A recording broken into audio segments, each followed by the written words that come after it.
Here, of course, former President Trump was completely denied any such opportunity. And it turns out there is significant reason to doubt the evidence the House managers have put before us. Let me say this clearly. We have reason to believe the House managers manipulated evidence and selectively edited footage. If they did, and this were a court of law, they would face sanctions from the judge. I don't raise this issue lightly. Rather, it is a product of what we have found in just the limited time we have had since we first saw the evidence here with you this week. We have reason to believe that the House managers created false representations of tweets, and the lack of due process means there was no opportunity to review or verify the accuracy. Consider these facts. The House managers, proud of their work on the snap impeachment, staged numerous photo shoots of their preparations. In one of those, Manager Raskin is seen here at his desk reviewing two tweets side by side. The image on his screen claims to show that President Trump had retweeted one of those tweets.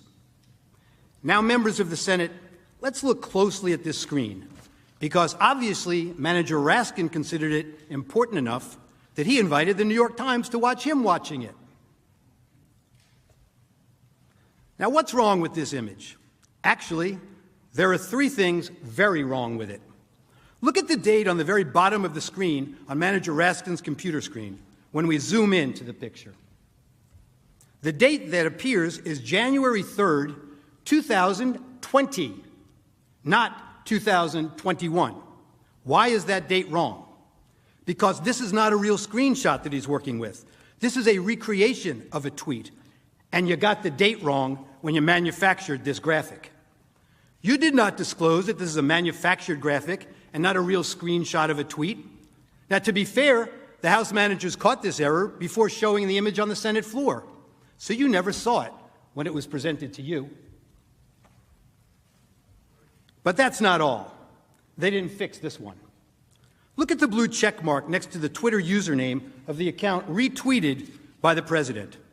It indicates that this is a verified account, given the blue check by Twitter to indicate it is run by a public figure. The problem? The user's real account is not verified and has no blue check mark, as you can see. Were you trying to make her account seem more significant, or were you just sloppy? If we had due process of law in this case, we would know the truth. But that's not all that's wrong with this one tweet. House Manager Swalwell showed you this tweet this week, and he emphasized that this tweet reflected a call to arms. He told you repeatedly that this was a promise to call in the cavalry for January 6th. He expressly led you to believe that President Trump's supporter believed that the president wanted armed supporters at the January 6th speech, paramilitary groups, the cavalry, ready for physical combat. The problem is, the actual text is exactly the opposite. The tweeter promised to bring the Calvary, a public display of Christ's crucifixion, a central symbol of her Christian faith, with her to the president's speech, a symbol of faith, love, and peace. They just never want to seem to read the text and believe what the text means. You'll see this reported in the media last evening also. Words matter, they told you, but they selectively edited the president's words over and over again. They manipulated video, time-shifting clips, and made it appear the president's words were playing to a crowd when they weren't. Let's take a look. After this, we're going to walk down, and I'll be there with you. We're going to walk down. We're going to walk down to the Capitol. You want, but I think right here, we're going to walk down to the Capitol, and we're going to cheer on our brave senators and congressmen and women, and we're probably not going to be cheering so much for some of them, because you'll never take back our country with weakness. You have to show strength, and you have to be strong. We have come to demand that Congress do the right thing and only count the electors who have been lawfully slated. Lawfully slated. I know that everyone here will soon be marching over to the Capitol building to peacefully and patriotically make your voices heard. And we are going to walk down to the Capitol. They showed you that part. Why are we walking to the Capitol? Well, they cut that off. To cheer on some members of Congress, and not others, peacefully and patriotically. The Supreme Court ruled in Brandenburg that there's a very clear standard for incitement. In short, to paraphrase, whether the speech was intended to provoke imminent lawless action, and was it likely to do so. Go to the Capitol and cheer on some members of Congress, but not others. They know it doesn't meet the standard for incitement, so they edited it down. We heard a lot this week about fight like hell, but they cut off the video before they showed you the president's optimistic, patriotic words that followed immediately after. We fight like hell, and if you don't fight like hell, you're not going to have a country anymore. Our exciting adventures and boldest endeavors have not yet begun. My fellow Americans, for our movement, for our children, and for our beloved country, and I say this despite all that's happened, the best is yet to come. There's that famous quote, like one of the House managers said, "A lie will travel halfway around the world before the truth has a chance to put its shoes on." Well, this lie traveled around the world a few times, made its way into the Biden campaign talking points, and ended up on the Senate floor. The Charlottesville lie. Very fine people on both sides, except that isn't all he said. And they knew it then, and they know it now. Watch this. But you also had people that were very fine people on both sides. You had people in that group, excuse me, I saw the same pictures as you did. You had people in that group that were there to protest the taking down of, to them, a very, very important statue and the renaming of a park from Robert E. Lee to another name. Robert E. Lee are not the same. Well, no, George Washington was a slave owner. Was George Washington a slave owner? So will George Washington now lose his status? Are we going to take down, excuse me, are we going to take down statues to George Washington? How about Thomas Jefferson? What do you think of Thomas Jefferson? You like him? Okay, good. Are we going to take down the statue? Because he was a major slave owner. Now we're going to take down his statue. So you know what? It's fine. You're changing history, you're changing culture, and you had people, and I'm not talking about the neo-Nazis and the white nationalists, because they should be condemned totally. But you had many people in that group other than neo-Nazis and white nationalists, okay? And the press has treated them absolutely unfairly. Now, in the other group also, you had some fine people, but you also had troublemakers, and you see them come with the black outfits and with the helmets and with the baseball bats. You had a lot of bad people in the other group too. Who has treated unfairly, sir? I'm sorry, I just didn't understand what you were saying. You were saying the press has treated white nationalists unfairly? No. I just didn't understand what you were saying. No. There were people in that rally, and I looked the night before. If you look, there were people protesting very quietly the taking down of the statue of Robert E. Lee. I'm sure in that group there were some bad ones. The following day it looked like they had some rough, bad people. Neo-Nazis, white nationalists, whatever you want to call them. But you had a lot of people in that group that were there to innocently protest, and very legally protest, because, you know, I don't know if you know, they had a permit. The other group didn't have a permit. So I only tell you this. There are two sides to a story. I thought what took place was a horrible moment for our country, a horrible moment. But there are two sides to the country. Does anybody have a final? Does anybody have? You have an infrastructure. What makes you think?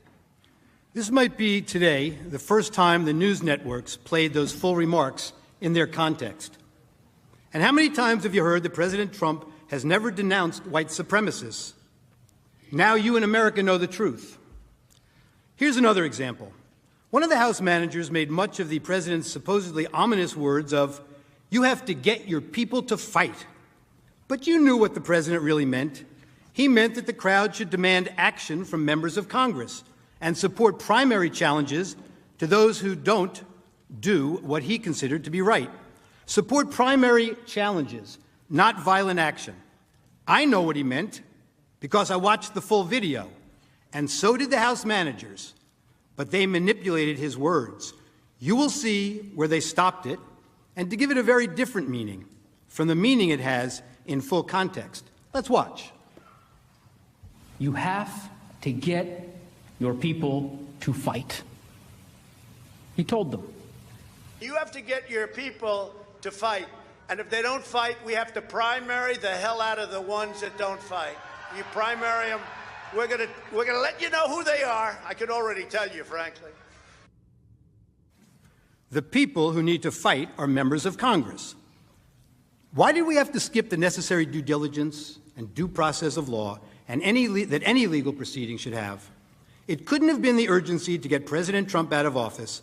House Democrats held the articles until he was no longer president, mooting their case.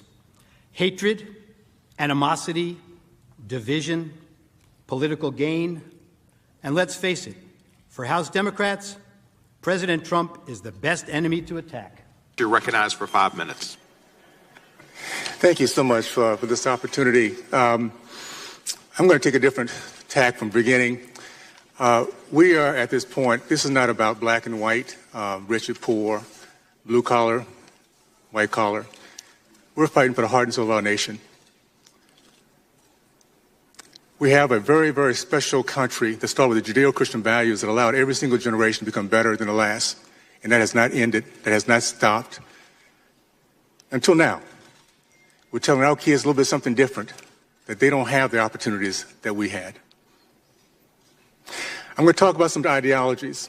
And when I talk about them, I'm not talking about people. People change. I used to be a Democrat until I did my history and found out the misery that party brought to my race. So when I talk about these ideologies don't change, people do. We are fighting for the heart and soul of our nation against socialism, Marxism, and the evil that it has brought to us in the stealing of our history. Karl Marx said it best, the father of socialism, an atheist, anti-Semite, and a blatant racist. Yet we teach his philosophy in our school systems today. He said it, the first battleground is rewriting of our history. You steal our history, you steal our pride in our past, our appreciation for our present, and our vision for our future. And every single urban city in our country is now experiencing that loss. Real quick history, because these are things that we're not taught. I'm blessed to be the great-great-grandfather of Silas Burgess. Came here in the belly of a slave ship, sold in Charleston, South Carolina with his mother to the Burgess plantation. An evil, evil man that drove my great-great-great-grandmother either to leaving her family, her kids, or committing suicide. I don't know, she disappeared. But Silas at age of eight, was blessed to be surrounded by men who believed in freedom. Even though they were shackled, they escaped. They went the southern route of the Underground Railroad, facilitated by white and Mexican Americans. And he's made his way out south to Texas. He ended up being a successful entrepreneur, owned 102 acres of land, paid off in 2 years. Started the first black church, the first black elementary school. Pillar of his community, 18 kids, Christian, Republican. His first son was Alpha Omega. Proud American. An example of what happens when any race, any culture is given hope, opportunity, and freedom. It didn't end there, by the way. The history of our black country, of our black Americans, has been stolen from us for decades, almost over a century. Booker T. Washington, 1882, began Tuskegee University. By 1905, it was producing more self-made black millionaires than Harvard, Yale, and Princeton combined. The 40s, 50s, and 60s, it was a black community that led our country in the growth of the middle class, led our country in terms of men committed to marriage, over 70%, now it's 30%.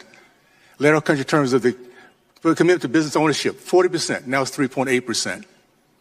Men matriculated from college. We now have a higher percentage of men incarcerated in college. It is, by the way, my degree was biology. And that I learned a long time ago that slavery is not a gene in the DNA helix. It's our actions, it's our attitude, it's our belief. I do not believe in reparation, because what reparation does, it points to a certain race, a certain color, and it points them as evil, and points the other race, my race, as one that is not only becomes racist, but also beggars. I do believe in restitution. Let's point to the party that was part of slavery, KKK, Jim Crow, that has killed over 40% of our black babies, 20 million of them. State of California, 75% of our black boys cannot pass standard reading and writing tests, a democratic state. So yes, let's pay restoration. Let's pay restitution. How about a Democratic Party pay for all the misery brought to my race? And those, after we learn our history, decide to stay there, they should pay also. They're complicit. And every white American, Republican or Democrat, that feels guilty because of your white skin, you should need to pony up also. That way we can get past this reparation and recognize that this country has given us greatness. Look at this panel. It doesn't matter how we think. The fact is, well, it doesn't matter our color.